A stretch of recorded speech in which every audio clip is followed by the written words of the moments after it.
Okay, good morning and good afternoon. Thanks for joining our webinar this week. This is the third in a series that we've been broadcasting. So for those that have joined previously, thanks for coming back and listening further. And we are planning a few other webinars that will be over the coming weeks, and there'll be the invites and for registration up on LinkedIn when we get those settled. So future webinars going to focus on DAS data and then integrating both DAS and DTS. So today, as the title says here, Mike's going to be talking about working with specific DTS data, loading it up, doing a live demo, and at the end, there'll be time for question and answers. Those that are new to this webinar format, there's a button at the bottom called Q&A. You can go in there anytime during the call, type in your questions, and say when we get to the end, we'll read through those questions, try and get answers back to you. So please do pop in some questions whenever you think of them as we go along. We will hold them until the end. We're scheduled for about 35-40 minutes on the talk itself, and then questions at the end. So we're hoping to get done within the hour on this scheduled webinar. So again, thanks for joining, and take it away, Mike, please.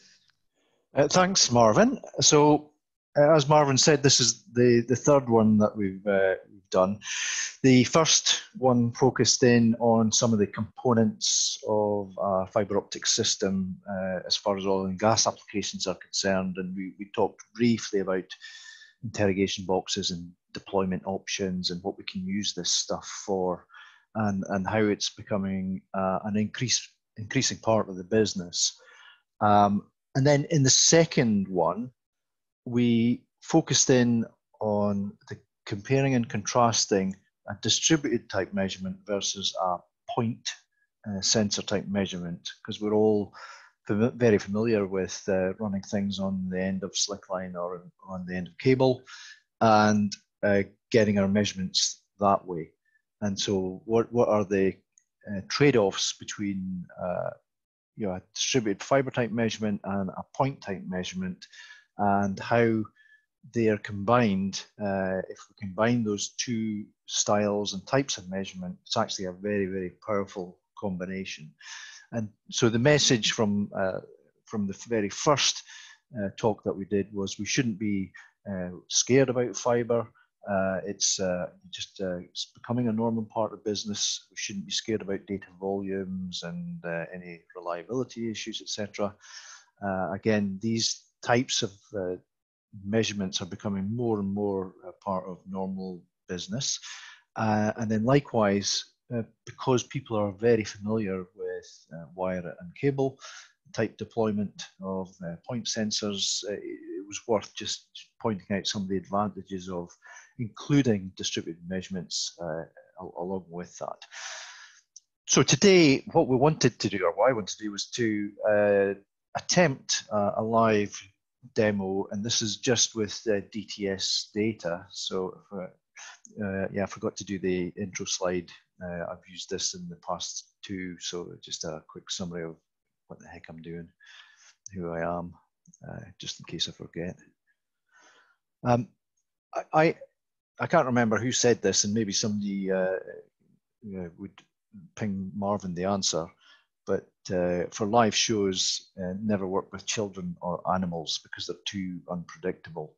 And I'm probably getting my fingers crossed here, because live demos using data probably fall into the same category. It's the modern equivalent, because you're at the vagaries of the internet, the laptop and the operating system, and whatever. And right now we're in lockdown where I'm at in the UK, and I think I'm working from home. I'm on my dining room table, and I've got a small laptop, and the neighbourhood that I live in has any one of a number of young adults who are avidly watching box sets or playing video games, soaking up the bandwidth for the neighborhood. So let's hope it holds up.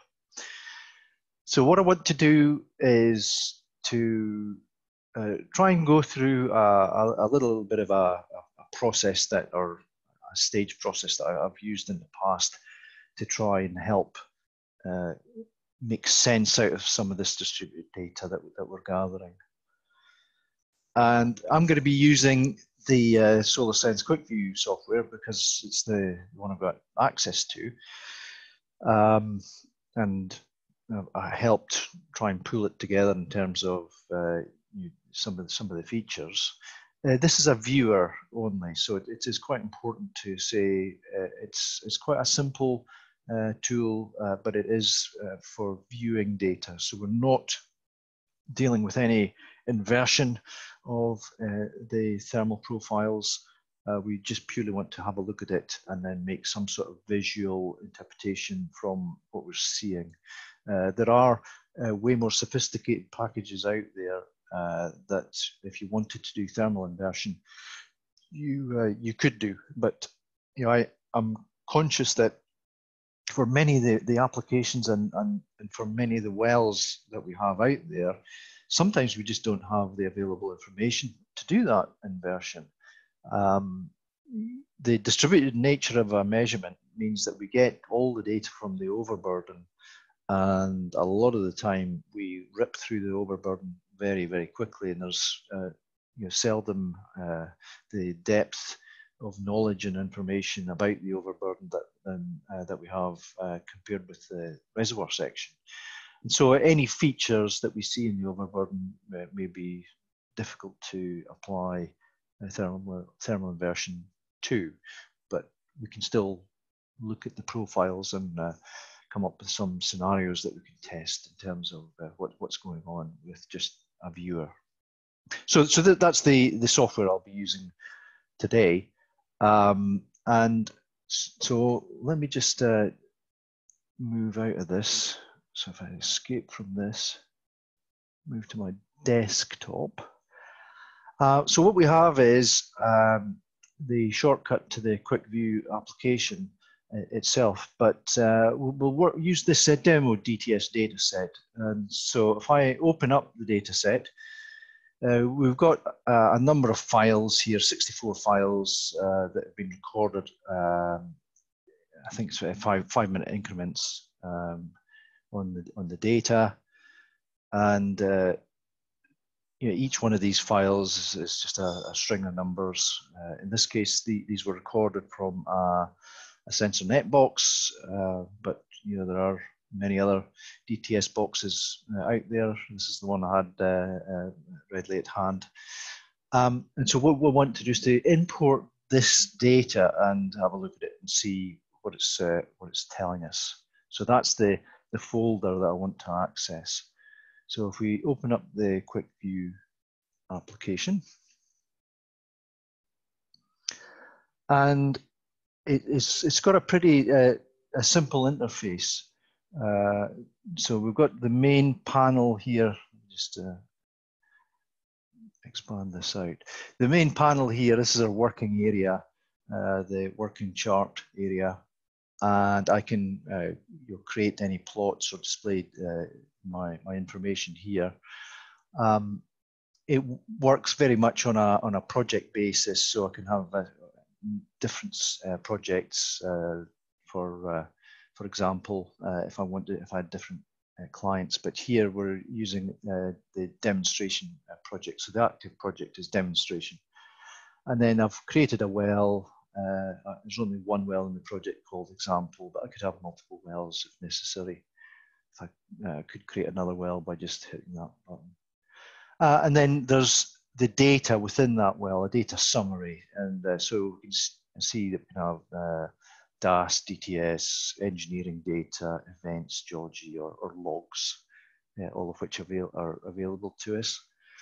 And then on the right-hand side, we've got another panel where we've got other features that will help modify what happens within the chart itself. So we've got templates or properties for things or profiles for things. And we'll see how with the DTS system, this is a very useful feature for us. So task in hand is to import our data.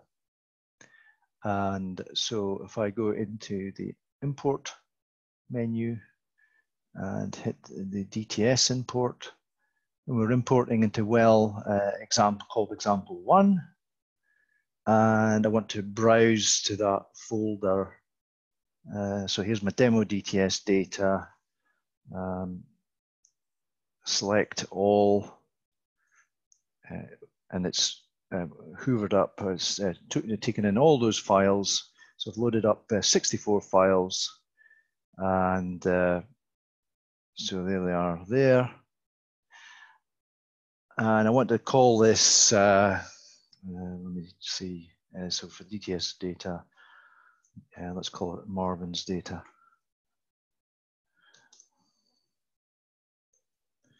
So Marvin data, import, successfully imported. Close. So now when I look at the DTS section, I've got the little plus symbol and open it up, and yep, I do indeed have a data set called Marvin's data. I could load in additional data sets if I wanted to, so I could just keep adding to that and just keep putting more and more data sets within the application. So I want to look at that data now, and so if I simply double click on that and then expand it. So we've got a set of pretty uninteresting looking data, to say the least. So it's not very inspiring at all. There are QC and edit features that we have. So if I take my mouse cursor and hover over the plot, if you look at the right hand side of the screen under the profiles tab, you can see that we've got the temperature and time with the blue line marking the individual traces, the locus of all the individual traces at that particular depth. And if I move up and down the plot, you can see that moving around as I move my cursor up and down to different points on the traces. And so we can see that there's no trace that's particularly standing out as being odd. Sometimes you get glitches and hiccups in the system that may start to cause erroneous data creeping in. If I wanted to also display that against temperature versus depth, then just toggle to the temperature versus depth button. And now, again, if I move backwards and forwards, and then I'm going to different plots in the series. And we can see that for this particular data set, we have the surface data here. I know this is a subsea well. So just to set the scene on this particular well, there was a leak, an annulus tubing leak, and the operator thought there was a sleeve that was the cause of the leak. And so they wanted to investigate that so that they could then go in and perform some remedial action. This is an offshore situation, so I know that I have the North Sea offshore is pretty cold. The surface unit and surface drum is cold, and then we start as we go into this hit the seabed, temperature increases, and then we go into normal geothermal gradient. So I know that this upper portion of the data is rubbish. It's just purely surface recorded data from the interrogation unit through the little fiber umbilical. The fiber umbilical connects into the drum and the winch at the winch unit, and we've got still quite a distance of of cable on the drum itself that's of no interest to me. I just want to try and get rid of that. So what I want to do is to edit out this stuff at the surface here, because that's not of any particular interest. I can zoom in and out. So if I zoom in, so here I'm just holding down the control button and using the depth wheel to scroll in, and so here we've gone, if you look at the profile on the right, where my cursor is just now, that's roughly where we're hitting the seabed, and we're starting to go into the well. So really the surface winch unit, in this particular case, the 0 point was about 1,830 meters. So I know that I need to get rid of that. So if we look down, there's a select DTS 0 depth button just below our main chart. And if I hit that, my cursor changes now to the little up and down arrow. And I want to move that up to where my 0 point should be, which is 1,830, which is just about there. And hit the mouse button and it's clipped it. So if I zoom back out again, so scrolling out again. So what we've done is we've just clipped all this stuff at the top and got rid of that in all the profiles, and we're left with something that actually looks a little bit more sensible now. So I've got some nice chilly North Sea in blue, and then we move into the overburden and we start picking up the temperature with depth. Now, if I move down to the bottom of the plot, and again, if I zoom in, we'll see in the profile panel, we've got some spurious data right at the very bottom. Now that's just purely the end of the fiber. We need to clip that out as well, just to clean that up a little bit. So if I really zoom in on this, so here we're getting into the real detail. So we can see this stuff at the bottom that's caused by the end of the fiber that I don't want to contaminate my real data with. And so if I come to this one, so select DTS base depth. So where do I want to my data to end? And I just hit it about there. And that's got rid of the data at the end. So what we've ended up now with, if I zoom out, so I've got rid of the stuff at the top, I've got rid of the stuff at the bottom, and I've ended up with actually, you know, a fairly sensible looking profile, and I can start working with this now. The data itself does not look very inspiring at all, so it's not looking promising. And so again, if I just expand that a little bit to, yeah, so it's not looking very promising at all. So the client would not be particularly impressed if we presented that to them. But for this sort of data, what we're presenting here is an absolute data plot. So these are just purely, here are all my profiles, one after the other, all 64 of them, and I've just you know, contour colored in the gaps between them, and here's the plot again. So if I open up this display properties box and move that, this is where I start grumbling about.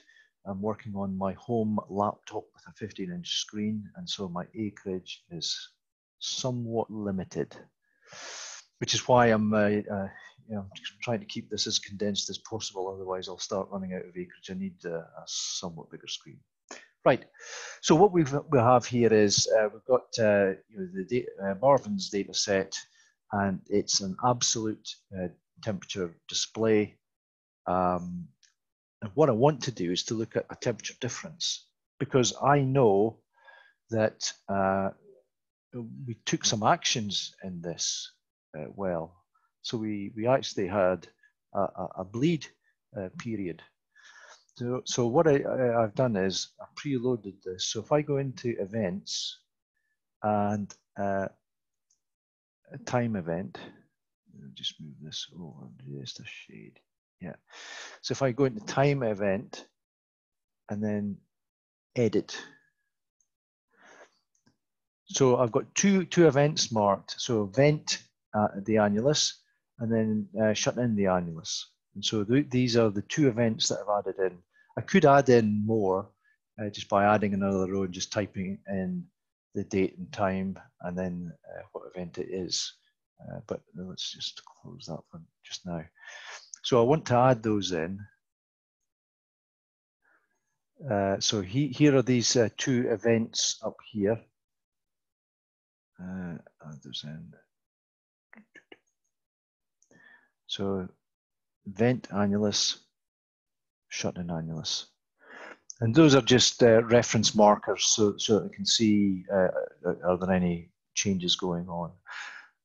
If I wanted to now say, right, I'll use my first trace as a baseline, and then I'll start doing the difference between my baseline first trace and each individual trace right the way through the 64 dataset series.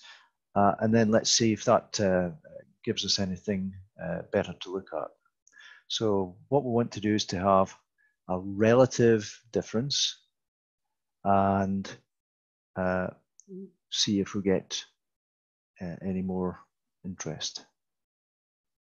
Now, all of a sudden, that's looking a heck of a lot more interesting. And if I can change the color palette. So here the window, the actual scale is -5 to +5 degrees, which is pretty coarse, to be honest. And so if we change that to, let's say, 1.5 to 1.5 plus 1.5 and apply. So that's really teasing out quite a bit more detail from actually what is otherwise fairly dull looking data. So remember, so we've got these two events. We've got the annulus event and the annulus shut-in. So at that point, that's when they started to bleed off. We can clearly see there's something going on there. There's also a feature here, and then it traverses right the way through. We've got some other features going on there. And then on the shut-in, we can see that this dies away. The thing with temperature is quite a lazy measurement, and so we've got to remember that the fiber itself, the sensing fiber, is sitting inside a cable or slick line, whatever it is in your particular circumstance. And we take an action at the surface in a well and cause a change to occur. And what we're trying to do is to induce fluid movement, and we're trying to induce changes in the system that we can pick up, because that's our signal, that's what's creating our signal. But we're relying on conduction through the different media, and so that the effect of that appears on the fiber itself. So really, it is a bit of a lazy measurement that we're dealing with here. So that's why we need to, if you look at the time axis, this is like 10 o'clock right the way through to, well, 1 in the morning. So it's like 1, 2, 3 hour, a 3-hour bleed that's been applied here. And that's to give it plenty of time to manifest itself, because that's what we want to try and tease out. So we've ended up with, here's my baseline. So that's what what normal looks like. Again, if we could have a longer baseline if we wanted to be confident that there was nothing else going on. And then here's the bleed period where we've induced some changes in the system, and then we've shut it in. If we were being strict about it, we'd kind of like to see the shut-in period go back, trending towards the baseline, but in this occasion, it was terminated early, simply because, well, the operator had the information they needed from this plot. So that's one way of trying to modify the data view so that we get more information out of it. It's not the only way. So if I wanted to, I could say, well, instead of having just the difference between the baseline, the first trace, and then each successive trace, what I could do is to have every time I do a different trace, I do the difference between the prior one. And so that we're calling as a successive time difference. And that gives us a very different view again. So now we're getting features up in this upper section of the well that are coming out quite strongly, and we get a feature here that is quite strong, but we also have quite a subtle feature there that's coming out. And so that's just simply a subtraction between one trace and the next one and plotting the difference of that. And again, that's a very, very different view on the data. The last one I wanted to look at is the successive depth difference. So if I'm here, we're thinking about these differences on a time axis basis. I could also look at differences on a depth axis basis. So as I move from one depth increment to the next one, what's the difference that I'm seeing? And so that's the successive depth difference plot. Apply that, and on this occasion, it's not particularly interesting, but there are many other occasions where this particular type of plot really does pull out some quite distinct features. So what we've done is we've ended up with quite a number of different plots. So just get rid of that. So I want to try and create a little bit more acreage, so you can see these things side by side. So if what I want to do is to add a copy of that particular panel to the chart. So this is just an identical copy. Now I can work with these independently. So for this one, I want this to be the absolute. So that's what we started with. And then we move to the next one.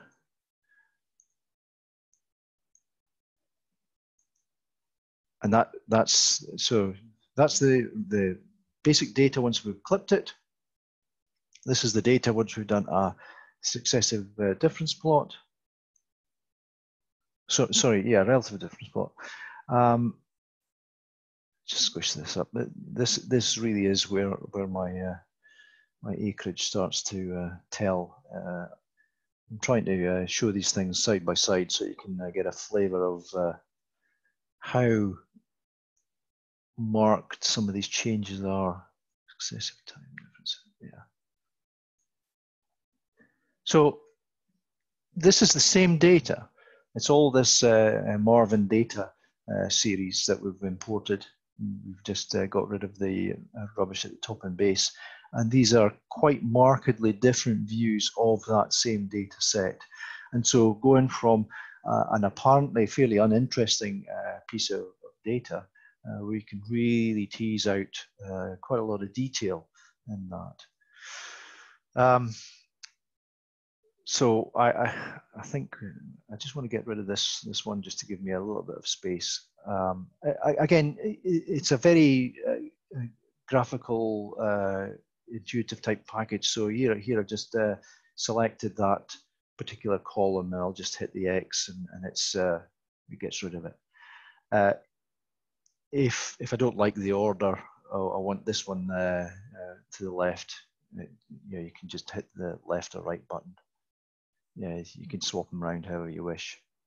So it's quite flexible in terms of how you deal with all this this type of stuff. So what I want to do now is to look at another feature, which is more around. So this, I'm interested in that. So what is going on there? I can generate a gradient. So I get my gradient panel up. I want a new gradient. I can just draw that on. And so that's that is going at upwards at 0.11 meters per second for that particular slope. So great. That gives me some idea of what the slope of that line is. If I wanted to add more, so let's again, let's clone the data. And now what I want to do is, so I'll add that again. Let's change this to successive time difference. No. Yes, successive time difference, yeah.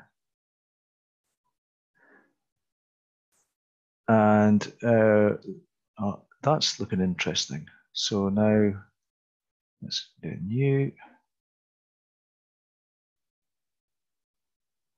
So we've got another one.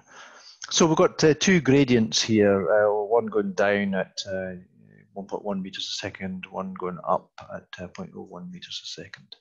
And I could add in more of those if I wanted to. I mean, there are some other subtle features. If we messed around with the color palette, we'd be able to sort of adjust the contrast on these things.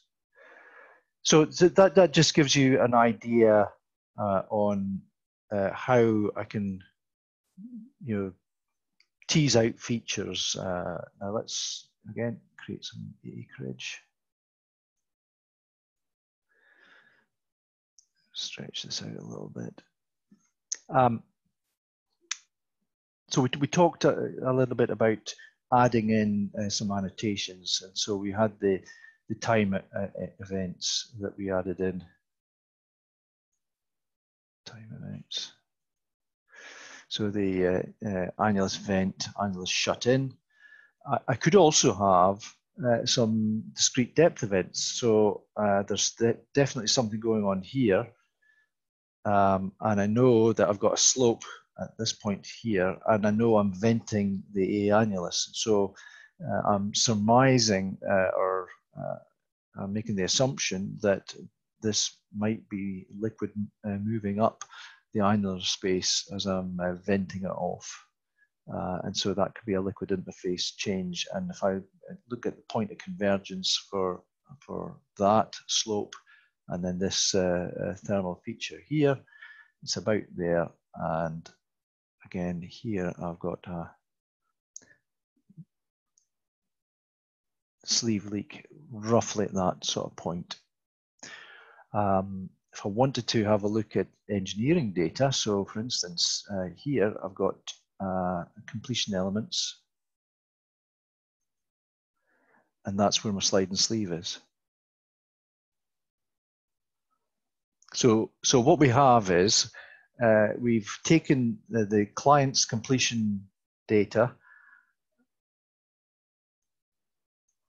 So slide and sleeve at 2,580 meters. I could add in many other completion elements again just by adding a row, and then typing in the depth and then what it is, and it would appear on the plot. And so So it gives me the ability to annotate this with completion elements that may be of interest and may be causing issues within the thermal data itself. We've also got the ability to add in casing or well architecture features like casing points, cement tops, that sort of thing. And so let's let's see what I've got in there. I've got a casing shoe at 1,100 meters, and then I've got the seabed at about 140 meters is what I've added in there. So let's add that into the plot. So there's my seabed. And so not surprisingly, when we start venting the annulus and we get fluids starting to move up, then we get the effect of warming the annular space, because the annular space in a shut-in well, it was originally at normal seawater temperature, which is pretty cold. And so that's why this appears bright red. So it is increasing temperature. And then we also have another feature here, which is just above the casing shoe, and that's a point of concern. So if I wanted to have a look at the profiles, so how does that tie in?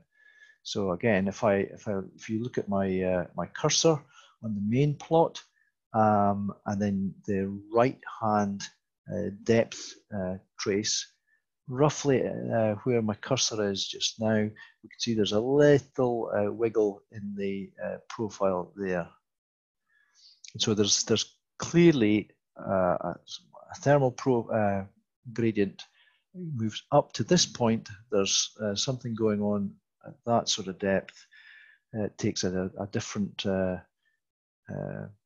trajectory, and then we move back up into the very shallow, and then eventually up through the sea, up to the ocean. So there is something else going in this in this well too, which is a point of concern for the operator. So yes, they got the information they needed, that remediation was required down at the sleeve, because that's where the leak was. But there was also something in this roundabout, this casing shoe, that is of concern and of interest as well. Now, in this particular well, that was not a known feature, and certainly for abandonment purposes, that is of interest, because in the overburden there are porous and permeable intervals in the overburden that will need isolating, and there's something going on at this sort of depth that needs attention. So that's actually quite a quick run through how easy it is to load data up, how easy it is to clip it and get rid of any spurious data from the surface or at the very bottom towards the end of the fiber. It's also quite a good QC. So if I moved backwards and forwards, and there's any one individual trace that really jumps out, I could edit that out of the data as well. But you know, it's a fairly clean data set. But oh yeah, you want a depth trace, Marvin? Yeah, it's my data, so I want a depth. It's you. You are indeed one of those awkward, tough customers. So, yeah. So the client wants a depth panel. So there you go. There's your depth panel. Okay, you don't like it there. You want it the other side. Fine. Yeah. So that's kind of how easy it is to manipulate the data, change the view with these different options in terms of the style of the display, change the window settings so that you can increase the color contrast to tease out the detail that you're interested in. If it was a really noisy data set, then you may want to apply things like limits, data limits. And so again, clamp to a maximum minimum value, null data outside whatever limits you choose as well, and you can choose those here. So there are a few other things that we could do. For time series data, if it was a very long protracted period of time and there were big gaps in between traces, then we could either create this plot on the first trace in the data set or the first trace in a run, where a run is a contiguous series of data if necessary. So there's different options in terms of how I could modify this particular plot. So if I wanted to add in geology, I could. And so I've got the ability in the same way that I can add in completion components just by adding another line and putting in what it is. I can do exactly the same with geology. So I could say, well, you know, are any of these features related to the geology? I could do that. If I wanted to import log data, I can import log data by going in through the import LAS. So LAS or a CSV file, I can import that data as well. And almost always we end up with a DTS data being run on fiber, and at the end of the fiber there's maybe I don't know, gamma CCL pressure temperature package that we could import as well if necessary. But you know, I'm kind of conscious of time, where I've been going for just a touch over 45 minutes, or just 40 minutes. So I want to leave that there just now. So that's a quick run through DTS data. And as Marvin said right at the beginning, we'll have a look at similar sorts of things that we can do with DAS data on the next webinar that we do. And then finally, we'll pull it all together by saying in the final webinar, here's DAS, DTS, and log data, and a more comprehensive complex completion, casing points, and geology to really sort of pool together these different elements. So I think you know, that's probably where I want to leave it at the moment. If I wanted to save this chart for reporting purposes, I can, and it would appear here. So it would appear in this chart panel. So you know, save chart as. So if I hit that, and so Marvin's data.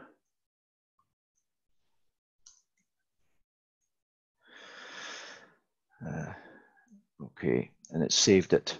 And so I can close this whole program down, open it up, double click on that, and it would bring me straight back to this. Yeah.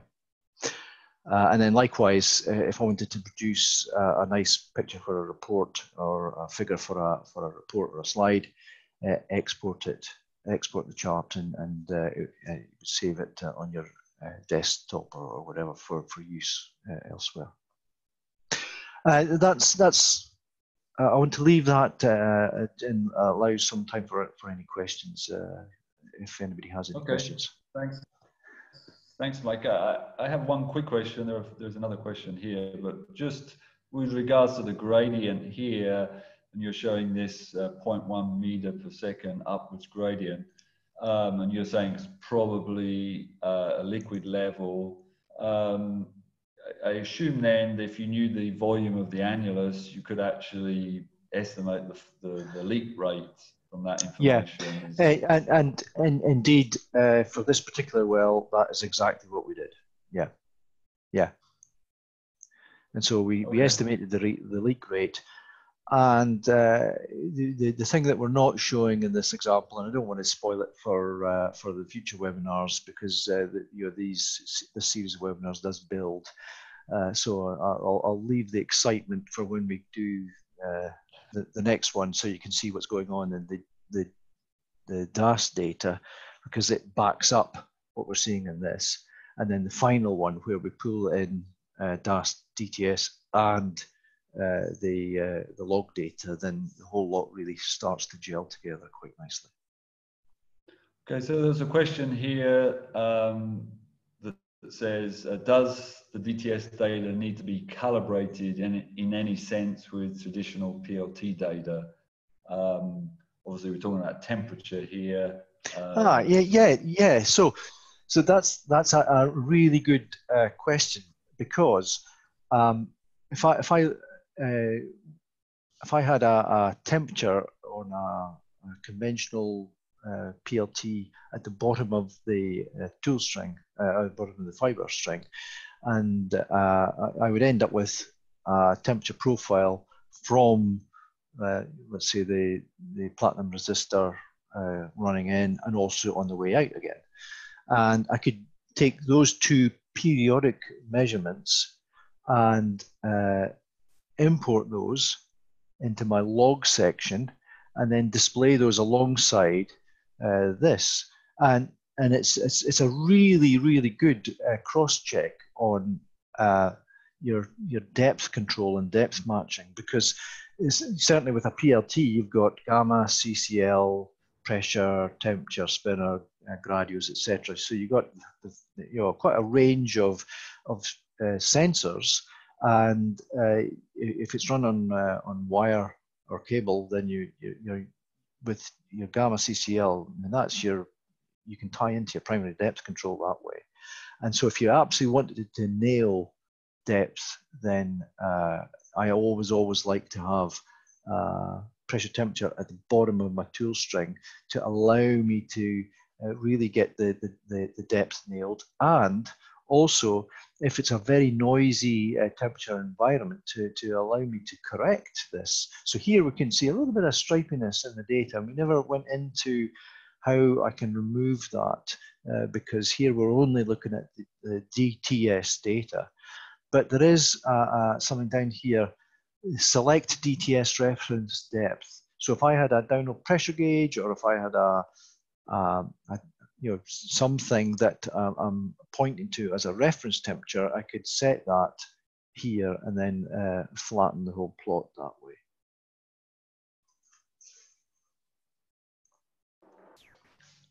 Okay, thanks. There's another question here that says,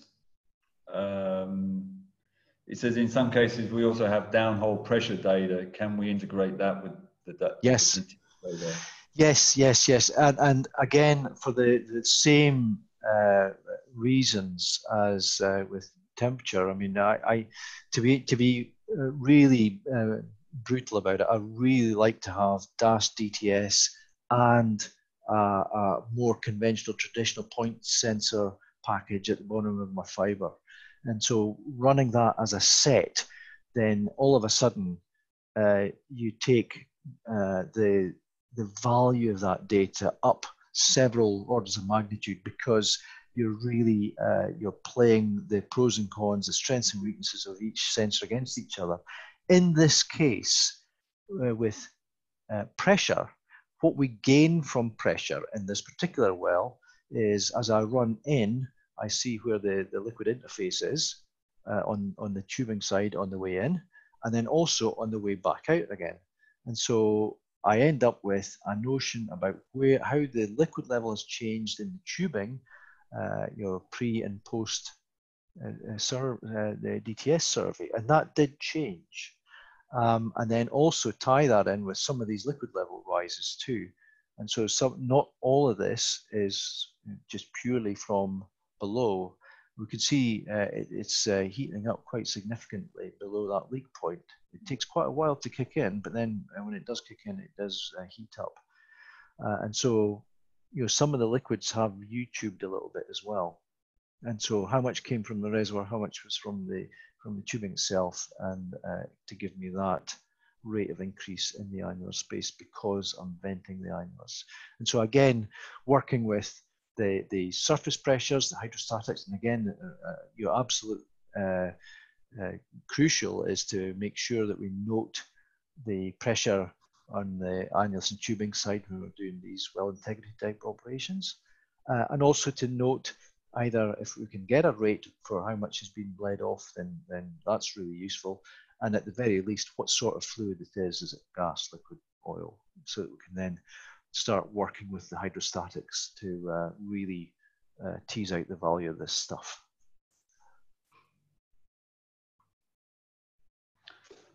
Okay, thanks on that. There's another question here. How do you find the fiber is not damaged on the fittings reflected on the DTS data? Yeah. Now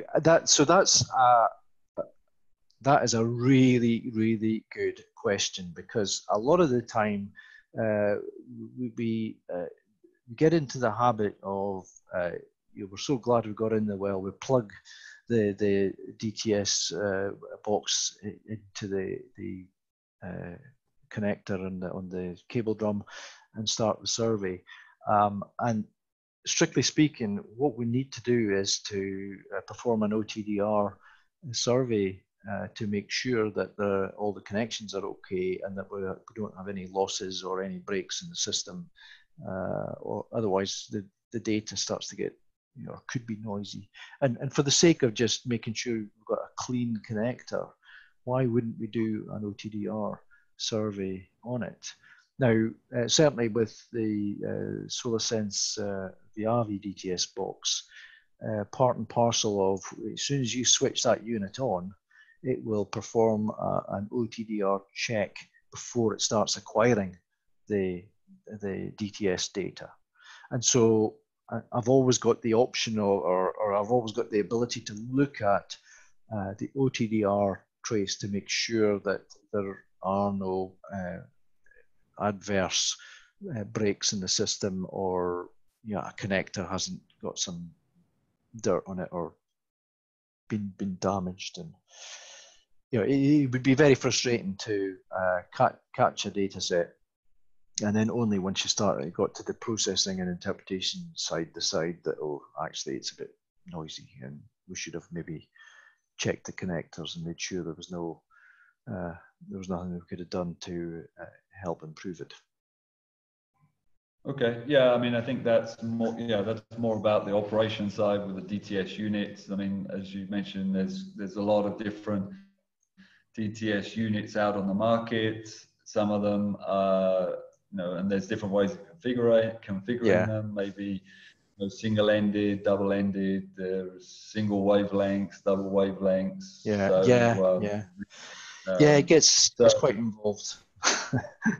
but certainly it is important to check that your fiber connections are good, and as you mentioned, the OTDR is like a QC on the whole system, and that needs to be done at the beginning. But that's kind of an operational thing that's done in the field. There's another question here. There seems to be some offset in time between the events showing in the plot and the two annulus events. Maybe it's a possible error from the operator, right? Maybe they delayed something. So, and this is where time management becomes a real significant issue. So albeit the tally book said at this time they started venting the annulus. Well, was that when the guy was told, right, open up the annulus, please? And the guy sort of ran down a whole flight of steps, got to the valve, started to wind open the valve. And when he started to wind open the valve, was he fairly cautious, very, very slowly, and then open it up fully? So there's a little bit of that. Plus, there's a little bit of I need to get these fluids moving so that there is a significant enough difference to start causing conduction to create the signal that I'm picking up in the fiber.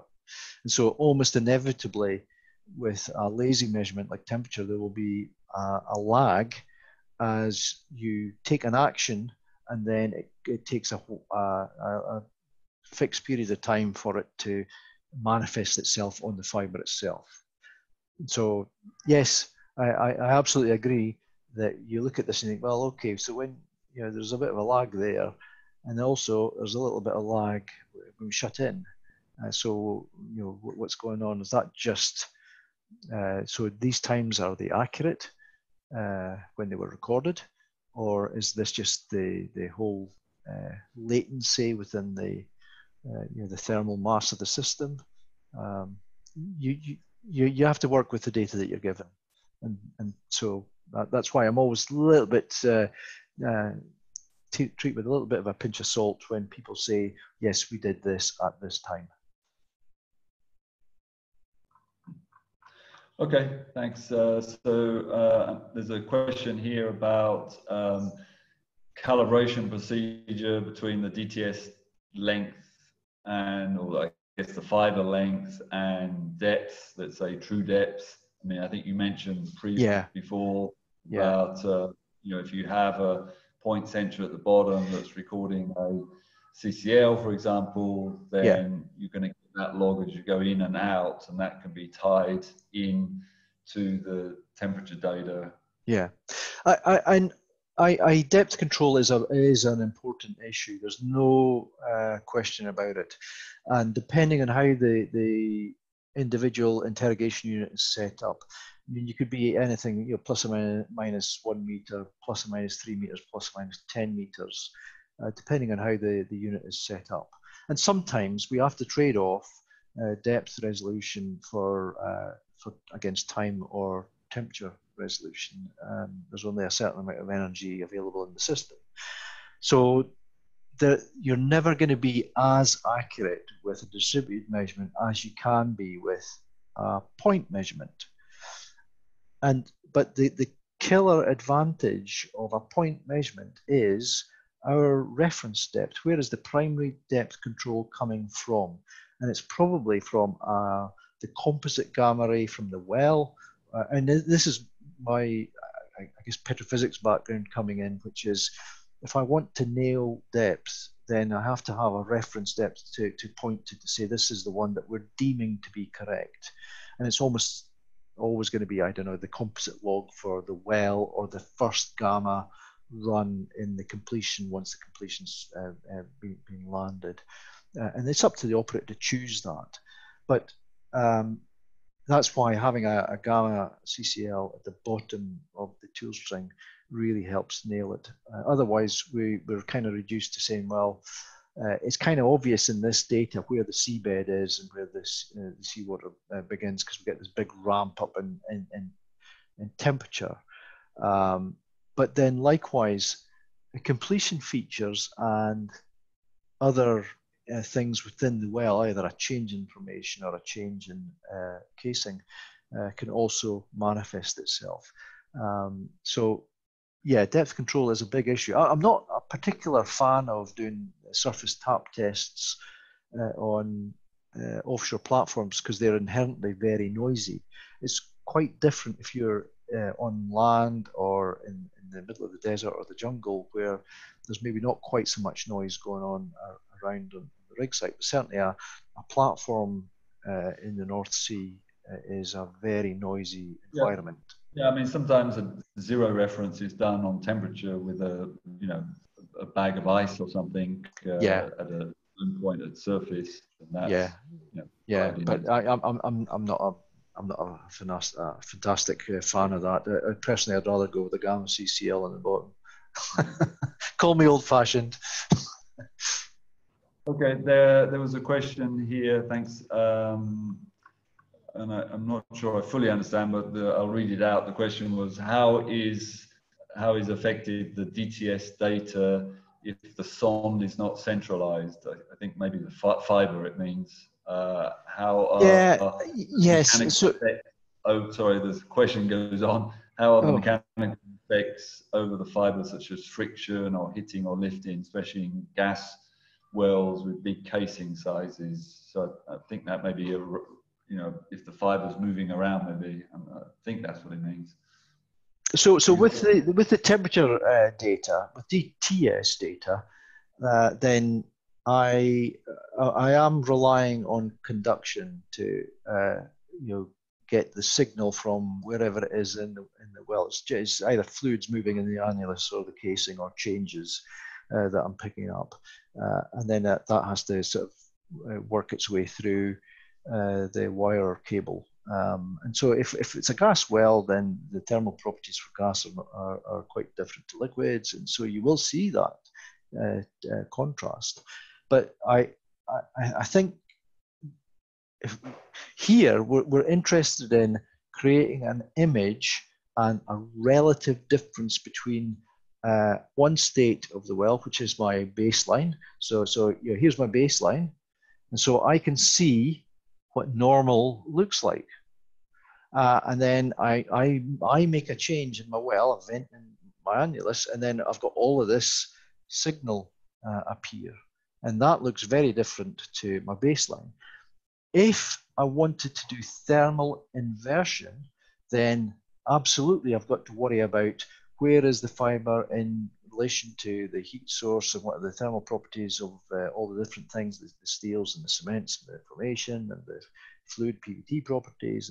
And really that's not what this is about. This particular application is very much a quick look type application where I want to make a decision on something, but I don't want to go to the extent of doing a thermal inversion. And so if I've started to do thermal inversion, then I really do need to start thinking about and worrying about where is it in the well, what's the what are the properties of the other elements, and where is the fiber located in relation to that, because it may not be concentric, it may be offset.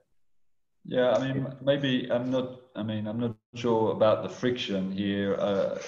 Again, maybe he's talking about wells that are flowing. Yeah. And so friction is really important when it comes when we come to things like horizontal wells or near horizontal wells, where all the flows coming in, it's essentially very, very similar or same geothermal, and then friction does start to kick in as being more important in those circumstances. So I think for this type of application, we're saying, well, the operator wants to know where the leak is. That's probably a bridge too far. We're not. That's probably over thinking the problem at hand, because we can do a perfectly good decision on the well just based on this data as it currently stands. If I was more worried about well flow and allocation of flow from different intervals, that's a different question. Then I may need to worry about those sorts of things. Yes, but not in this case. I'm trying to keep it. Well, we only had 40 minutes, and we've already gone past the hour. Yeah, and so I think we're getting to towards the end here. I think it was another quick. Yeah, in this case, I mean, how this was run. The DTS was inside a slick line type of cable that was run on a temporary basis. So it went down. You did this manipulation, and then you pulled the fiber out. But the measurements are made while the fiber is static, not moving in the well. Yes, that's right. Yeah, and so it wouldn't matter to me if it was a data set from slick line from the WellSense DTS DART, the fly system, or a Zeeble, a carbon fiber rod, or any of these systems. They're all temporary systems in. Make the measurement, do what you want to do at the surface, out, and again, so the process is essentially the same. So it doesn't matter in terms of how we would attack the problem as to the conveyance method. Yeah. So I'm just going to kind of wrap things up a little here. I mean, there was quite a few questions from Virginia here. There was lots of question marks in her answer here. Yes, next time we're going to be talking about the DAS in this, so that may bring out some of the things that are happening here. I mean, she was asking, the blue cooling that's happening towards the below the seabed, but to the surface, you know, what may have been causing that. What's causing that?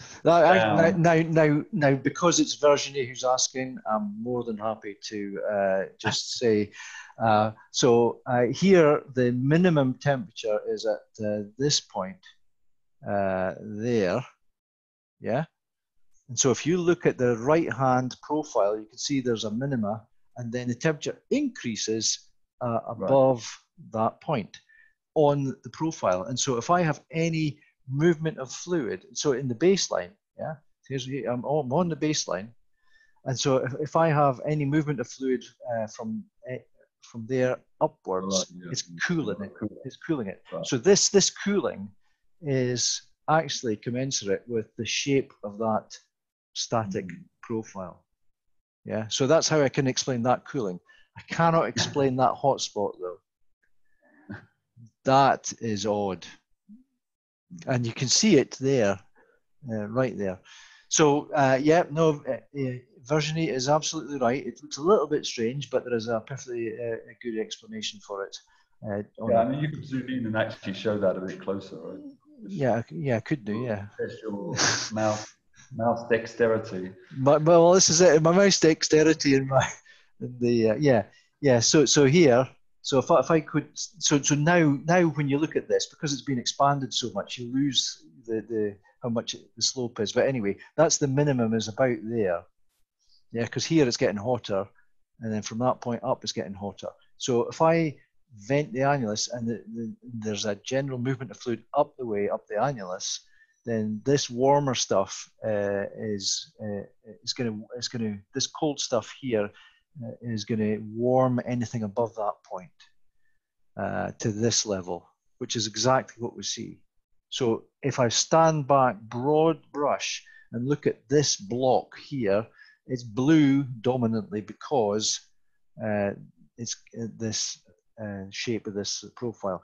It does not explain why that is there or why that is there, because that's a very strong, consistent feature.